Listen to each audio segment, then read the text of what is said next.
Well, court cases are messy, no doubt about that, but we have updates regarding the Blake Lively versus Justin Baldoni trial, as Blake Lively's most recent claims that she's made in a California court are that there is a new, victim to Justin Baldoni's verbal abuse. Now, this serves the purpose of slamming Baldoni with really no recourse, as nobody knows who this person is that is alleging Justin Baldoni was verbally abusive. Was he yelling at somebody on the phone? Was he just being assertive as the director? Was he being verbally abusive as the actor? The person, there's so many roles that you play when you create a movie like this, from director, producer, actor, that we really don't know what is the basis of these claims. But I will say that the press that comes from court documents like this is perfectly fitting into what Blake Lively wants, which is to press your finger on the wound, really throw salt into it, and make this as painful as possible. I guess maybe an attempt to get Justin Baldoni's side to concede, to drain their finances, or the other side is, no, Baldoni was actually verbally abusive to somebody and they're about to roast him and testify. The truth is, though, we have yet to see one person come forward with real evidence that he crossed the line when they were filming, at least to the extent that it would warrant him being banished from the set and all these other things. So we've got an update from Not Actually Golden. Here's what she thinks about all of this. Following what she has to say, I'm going to share the response by Blake Lively to the Perez Hilton motion. Again, she's going to argue she wants his sources. That's what she wants. She wants to know who's either leaking information to him from her camp or whatnot. But we'll get to that next. But the TMZ article that came out late yesterday, this one right here, or it was late yesterday to me because I was at work, about that declaration, the declaration that was attached to the sanctions motion was weird and sketchy to begin with to me. Sketchy because it redacted the name of who made the declaration, and it was just a way to get more information out that's going to command the headline in an anti-Baldoni way. Now, you might argue Baldoni's done the same thing to Blake Lively. Yeah. If someone's got something to say and they want to air it through the system, sure. But whenever it's redacted, the question is why? Why is this redacted? If someone believes something, can't they say it loudly? Because there was absolutely zero legal or procedural basis for redacting the name of that person. So no basis for redacting the name. That's like when you bleep somebody when they didn't say a swear. It makes you think, you know what I mean? It's like, well, if there's no legal basis for doing that, who's the person? Is it Ryan Reynolds? Is it the author of the book It Ends With Us Calling Hoover? Or is it some intern that worked at Sony? Who was it? Zero. So why redact it?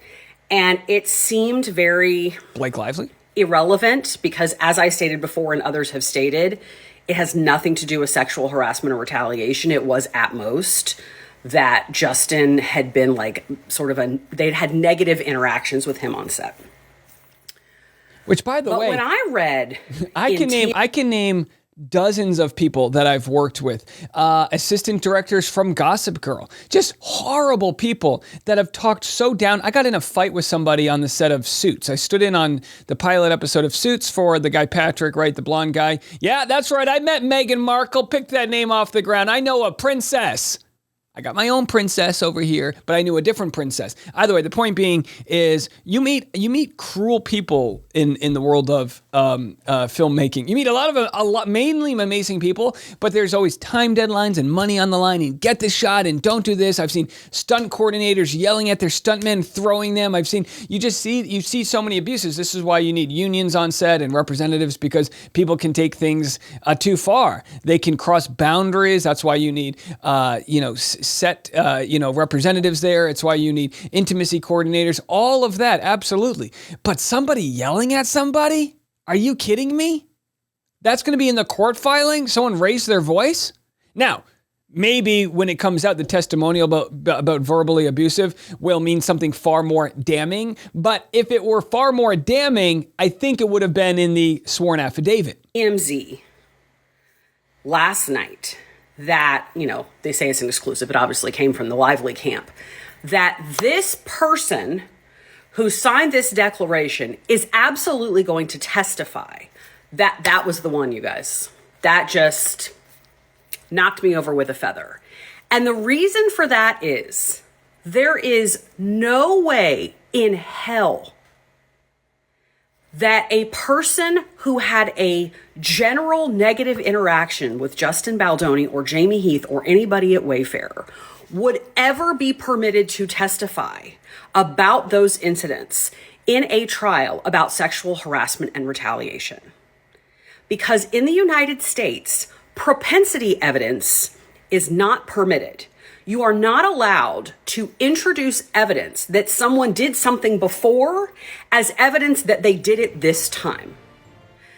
There are very, very narrow exceptions if you can prove in criminal cases like an MO. In a civil case, to get propensity evidence in, you basically have to prove that it was the exact same thing with the exact same words and the exact same, and even then sometimes it's not allowed in.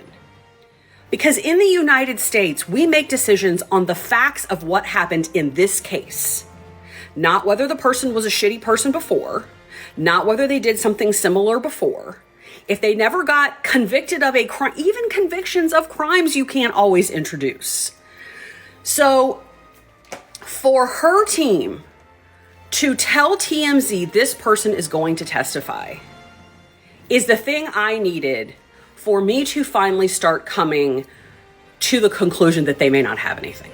Damn! Not actually golden. Bringing the heat. USA.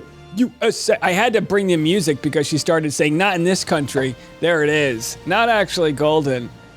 The woman we don't deserve, but the woman we need. That's our princess right there. Go give her flowers. Let her know. I mean, does she even, I don't know her. Does she know how much we love her content? But either way, she says, just because Baldoni yelled at somebody else doesn't mean you're going to convince the jury that he's a bad guy in the Blake Lively stuff. It's different. It doesn't mix. And again, I think, like she said, MO would be important.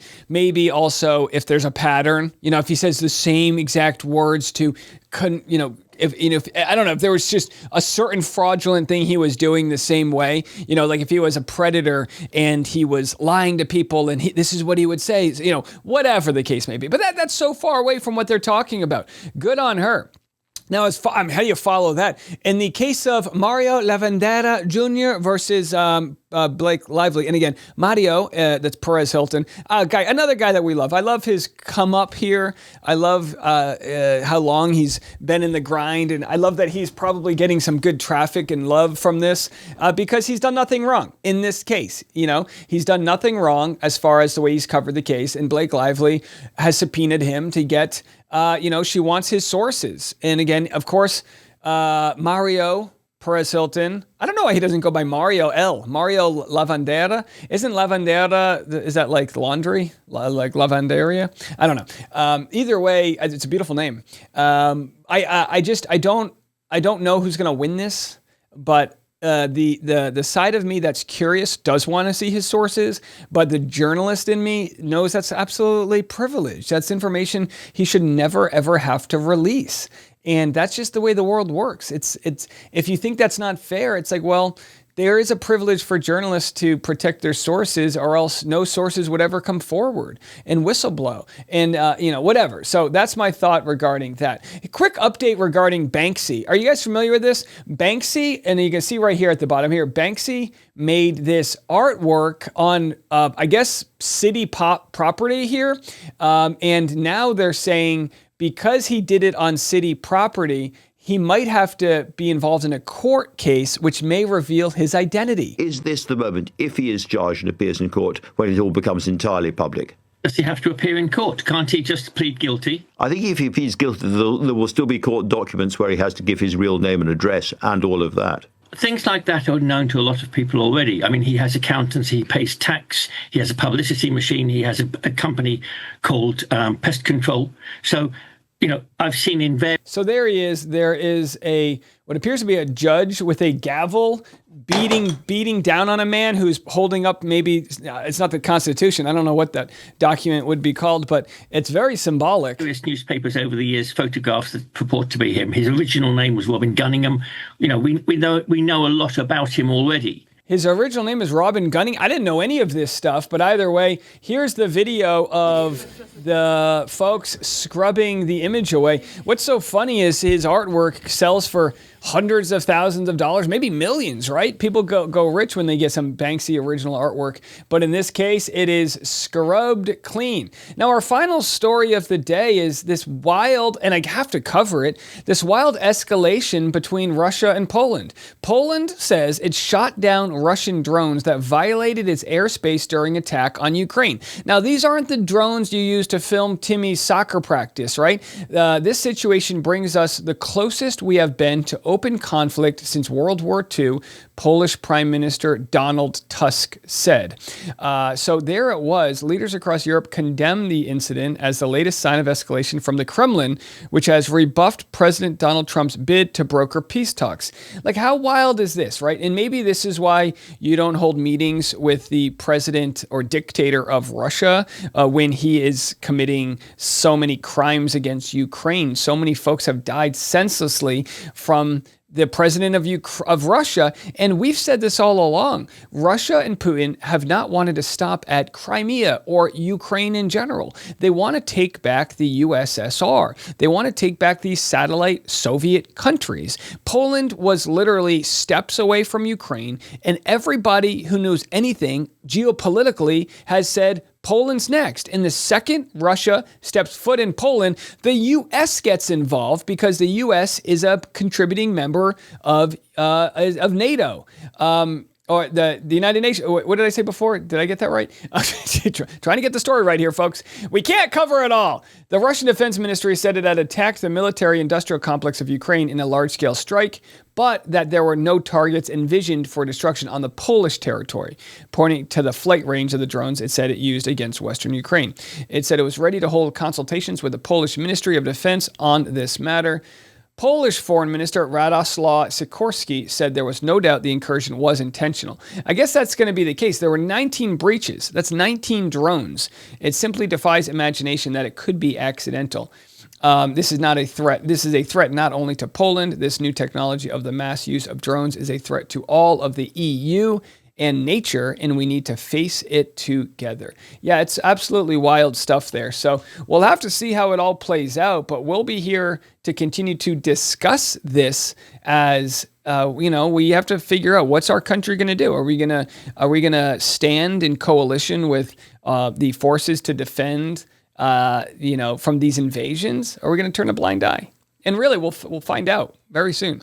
All right, I'll be back in the morning. So much to get to. We didn't get to half of the stuff today, so we'll be back in the morning to continue to talk about it. If you want to leave any comments, go to the Rush Hour with Dave Neal, Instagram, TikTok, D Neals. I've got those pages up if you want to comment over there. Don't forget, this Saturday, I've got a show in Nashville if you want to come to that at the record store. I think it's called Romeo Records and Cafe, so you can come to that tiny room. There's only going to be like 20 tickets or so. It's going to be a fun, intimate crowd, so if you're anywhere near the Nashville area, we hope to see you then. We'll see you in the morning. We actually have breaking news here. As I was ending my recording, no graphics to share, but Charlie Kirk was shot during a campus event just now at Utah Valley University, September 10th, per Deseret News. The college sent an alert to students informing them that the suspect is in custody. Again, this is a developing story. Charlie Kirk shot at an event at a college campus. I'm sure we'll have more to cover from that breaking story. Have a good day.